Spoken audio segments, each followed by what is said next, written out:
গতকালকে ফেরান তুরেজ নিজেকে যেইভাবে উপস্থিত করছে, তার এই উপস্থিতির কারণে টিম যতটুকু পরিমাণ লাভবান হয়েছে সেইটা সবারই জানা।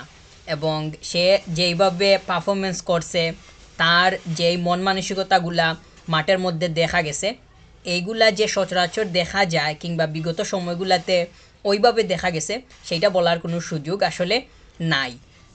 ফেরান তুরেসকে যে একটা ধারাবাহিক পারফরমেন্সের মধ্য দিয়ে পাওয়া যায় কিংবা সে একটা ধারাবাহিক পারফরমেন্স করে আসে, সেইটা কিন্তু খুবই বোল্ড করে বলার আসলে কোনো কোনো উপায় থাকবে না। কারণ হচ্ছে ফেরান তুরেস যে সে সচরাচর স্কোর করে কিংবা তার যেই পারফরমেন্স, সেইটাতে যে খুবই একটা মানে একটা সিরিয়াল মানে থাকে কিংবা আহ, মানে ৩টা ম্যাচ যদি সে পরপর খেলে, এই ৩টা ম্যাচেই যে তার পারফরমেন্স খুবই সমানভাবে হয়ে যায়, সেইটা বলার আসলে কোনো সুযোগ নাই। তো এই কারণেই বলতেছি যে সে যেইভাবে গতকালকে নিজেকে উপস্থিত করছে, ওইটা ওই ম্যাচটা আসলে পূর্বের বেশ কিছু ম্যাচের সাথে তুলনা করলে তাকে আসলে গত ম্যাচের মতো পাওয়া যাবে না। তো ফেরান তুরেজের সময় আসলে সামনের দিকে বাড়বে কিনা, সে আরও একটু বেশি সময় খেলার সুযোগ পাবে কিনা, এইটা তো অবশ্যই কোচিং স্টাফদের উপরে নির্ভর করতেছে, হ্যান্সি ফ্লিকের উপরেই বেশি বিশেষ করে নির্ভর করতেছে। তাকে গতকালকে বেঞ্চ থেকে পাঠানো হয় এবং বেঞ্চ থেকে এসে সে তার যতটুকু করার, টিমকে যতটুকু হেল্প করার ততটুকুই করছে। বরঞ্চ বলা যায় যে সে বেশিই করছে। তার কাছ থেকে যতটুকু এক্সপেকটেশন ছিল, সে যখন মাঠে আসছে কি করবে না করবে এই সংক্রান্ত যত প্রত্যাশা ছিল, ওইগুলোর তুলনায় সে আরও ভালো পারফরমেন্স করছে, সেটা নিঃসন্দেহে বলাই যায়। রাফিনিয়া এর যেই ক্রসটা, ওইটা অনেক স্পিডি ছিল, মানে ক্রসটা বলতে গেলে অনেক স্পিডি ছিল। ওইটা ওইটা মানে কাজে লাগানো আসলে এত সহজ বিষয় ছিল না। সে যেইভাবে রান করে ইনসাইডে গেছে এবং ওইখানে গিয়ে হেডটা করছে, তো ওইটা আসলেই অ্যাপ্রিসিয়েট করতে হবে। কারণ সেট পিস আসলে বলটা যেইভাবে ক্রস আসছে, ওইটাকে ইউজ করতে পারার যেই ফোকাসটা, ওইটা খুবই শার্প ছিল।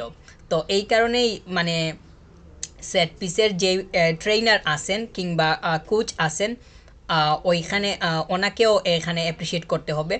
আর যেটা সে বাস্তবায়ন করলো, মানে সেট পিসটা যে বাস্তবায়ন করছে ফেরান তুরেস, তাকে তো অবশ্যই এখানে বাহবা দিতেই হবে। সে পাইতেছে, সেটা তো মানে দেখাই যাইতেছে। তো সে সামনের দিকে গিয়ে সামনের যে ম্যাচগুলো আসতেছে, ওইখানে ফেরান তুরেজের সময় অর্থাৎ মিনিট আরও বাড়বে কিনা কিংবা স্টার্টিংয়ে সে খেলার সুযোগ পাবে কিনা, সেটা তো আসলে সামনের দিকে দেখা যাবে। তবে একটা ম্যাচ বিবেচনা করে কিংবা তার এই পারফরমেন্সের উপরে ভিত্তি করে আসলে বেশি কিছু বলা কোনোভাবেই সম্ভব না। কারণ তাকে তো আসলে ওভারঅল হিসাব অনুযায়ী রেগুলার স্টার্টার কোনোভাবেই বলা যায় না, কিংবা সে রেগুলার স্টার্ট করেও না। গতকালকে আবার ফ্র্যাঙ্কি ডিয়ং এই প্লেয়ারটা ছিল না। ফ্র্যাঙ্কি ডিয়ংয়ের মানে প্রয়োজন বার্সাতে অবশ্যই আছে। তাছাড়া বার্সা এর মানে গুরুত্বপূর্ণ যতটা প্লেয়ার আছে, সবগুলাই গুরুত্বপূর্ণ। তবে উল্লেখযোগ্য যারা আছে তাদের মধ্যে ফ্র্যাঙ্কি তো অবশ্যই একজন হিসাবে থাকবে। তো গত ম্যাচটাতে তাকে পাওয়া যায় নাই, সামনের দিকে অবশ্যই তাকে পাওয়া যাবে বলেই মনে করতেছি। গুরুত্বপূর্ণ ম্যাচ আছে ওয়েফা চ্যাম্পিয়ন্স লিগের কোয়ার্টার ফাইনাল, ওইখানে অবশ্যই তাকে পাওয়া মানে উচিত হবে এবং পাওয়া যাবে বলেই মনে করতেছি। ফেরান তুরেসকে যদি ওই ম্যাচটাতেও যথাযথভাবে ব্যবহার করা যায়, তাহলে হয়তো আজকের ম্যাচের মতো মানে গতকালকের ম্যাচের মতো করে হলেও কিছুটা হলেও তার কাছ থেকে আশা করা সম্ভব হবে। তবে আসলে ম্যাচের মোমেন্টাম কিংবা খেলার ধরন, পরিবেশ সব কিছুর উপর বিবেচনা করেই আসলে কোচদেরকে ডিসিশন নিতে হবে যে কাকে মাঠে নামানো হবে আর কাকে বেঞ্চে রাখা হবে। তো এই বিষয়গুলো তো যখন সময় আসবে তখন দেখা যাবে। তবে ফেরান তুরেসকে আমার কাছে মনে হয় যে সে যথেষ্ট পরিমাণ পটেনশিয়াল, তার যথেষ্ট পরিমাণ ক্যাপাবিলিটি আছে। এবং আমি এটাও মনে করি যে ফেরান তুরেস বার্সাতে স্টার্টার হিসাবে খেলারও তার ক্যাপাবিলিটিটা আছে। শুধু একটা ম্যাচ বিবেচনা করে এই কথাটা বলতেছি না, তার খেলার যেই ধরনটা, সেইটার উপরে বিবেচনা করে হলেও কিছুটা হলেও এইটা বলা সম্ভব হবে। তবে বার্সাতে আসলে কম্পিটিশন করার যেই মানে জায়গা, সেইটা অনেক স্ট্রং। তাকে জায়গা পাইতে হলে তো অবশ্যই সে অনেক বেশি ফাইট দিতে হবে, সেটা দেখাই যাইতেছে। আর সে ফাইট দিয়েও কাজ করতে পারতেছে না, কারণ সে গত ম্যাচটাতে 2টা স্কোর করছে, 2টাই গুরুত্বপূর্ণ ছিল, প্রথমটা সবথেকে বেশি গুরুত্বপূর্ণ ছিল। তো আবার এই গোলটা অনেক বেশি পরিমাণ টেকনিক্যাল ছিল, অনেক ডিফিকাল্টও ছিল, মানে সে যেইভাবে হেডটা করছে এটা এত সহজ ছিল না বলেই আমি মনে করতেছি, কারণ বলটা কিন্তু এত স্লোলি আসে নাই, বলটা মোটামুটি স্পিডি ছিল। এই স্পিডির মধ্যে হেডটা মানে যথাযথভাবে করতে পারা আসলে চারটিখানি বিষয় নয়। বল যখন মানে শুধুই মানে উপরের দিকে আসতে, মানে উপরের দিকে, মানে একটা প্লেয়ার যখন ক্রস করে তখন সরি একটা প্লেয়ার যখন বল ক্রস করে তখন বলটা কয়েক নমুনায় আসতে পারে, অর্থাৎ বক্সের ভেতরে বলটা কয়েক ধরনে আসতে পারে। প্রথমেই যদি বলি যে বলটা একদম নিচের দিকে, অর্থাৎ মানে গ্রাউন্ড টাচ করে করেই আসবে, একদম ফ্ল্যাট অবস্থায় আসবে। আবার আরেকটা হইতে পারে যে অনেক স্পিডি অবস্থায় সামান্য উপর দিয়ে আসতেছে, আবার অনেকটাই উপর দিয়ে আস্তে আস্তে বেশি বেশি আসতেছে। তো রাফিনা যে ক্রসটা করছে সেটা তো অনেক উপর দিয়ে আসে নাই, মিডিয়াম, মোটামুটি মিডিয়াম অবস্থায় গেছে এবং অনেক স্পিডি ছিল মোটামুটি।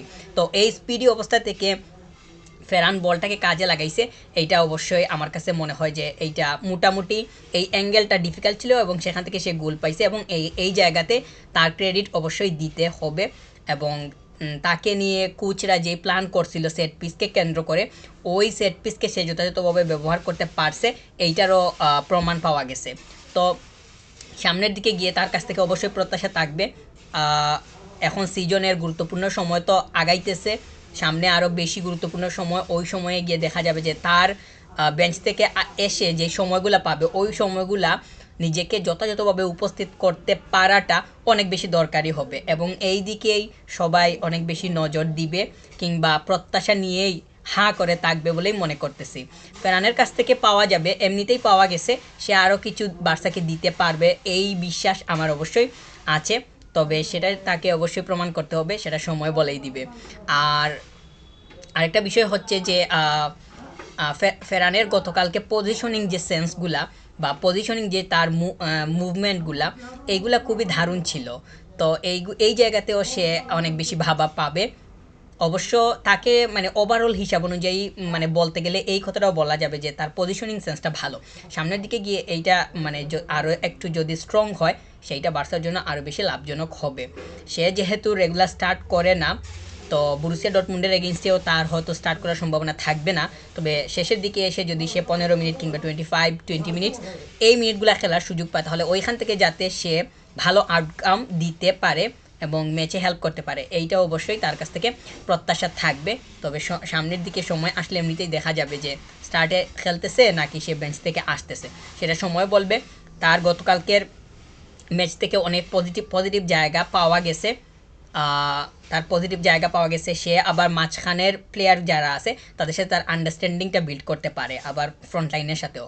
তো এই জন্য মূলত ফ্র্যাঙ্কি ডিয়ংয়ের কথাই বলছি, কারণ এই প্লেয়ারটা যদি মাঠে থাকে, এই দুইজন মানে দেখা গেল যে ফেরান তুরেস সে বেঞ্চ থেকে এসে কিছু মিনিট খেলার সুযোগ পাইতেছে এবং ওই সময়ে ফ্রাঙ্কিও মাঠে আছে। তো দুইটা প্লেয়ারের যদি কানেকশন ভালো থাকে সেই জায়গা থেকে টিম অনেক বেশি লাভজনক কোনো কিছু পাবে বলেই মনে করতেছি। তো ফেরানের সময় অবশ্যই এখন ভালো, সে খুবই ভালো মুডেই আছে। তো এইটাকে কাজে লাগিয়ে বার্সা যাতে আউটকাম বের করে নিয়ে আসতে পারে এটাই মুখ্য উদ্দেশ্য হওয়ার প্রয়োজন, এবং সামনের দিকে এটা যাতে হয় সেই দিকেই সবথেকে বেশি নজর থাকবে।